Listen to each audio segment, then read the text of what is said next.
মন থেকে বলা এক না বলা কথা, যা আমি আজ সবার সামনে প্রকাশ করলাম। না পারলাম মায়ের মুখে হাসি ফোটাতে, না পারলাম বাবার স্বপ্নগুলোকে সত্যি করতে, না পারলাম নিজের মানুষটাকে ধরে রাখতে, না পারলাম বন্ধুদের মন মতো হতে। সবার প্রয়োজন শেষ, আমিও শেষ।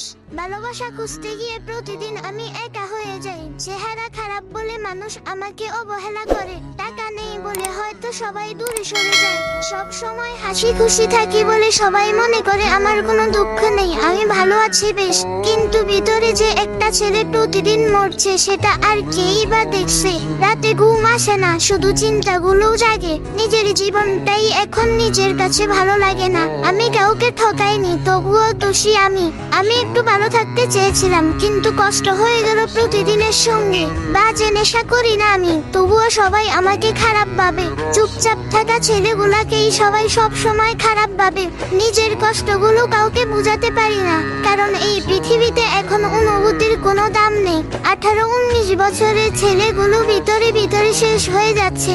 বাইরে হাসি খুশি থাকে, ভিতরে হাজারো কষ্ট নিয়ে বেঁচে আছে। কখনো কখনো হারিয়ে যেতে ইচ্ছে করে, কারণ মানুষ শুধু কষ্ট দিতেই ভালোবাসে কাছে এসে। আমি খারাপ, এটা সবাই বারবার বুঝায়। আমি খারাপ, এটা সবাই বারবার বুঝায়, কিন্তু আমার ভাঙা মন তার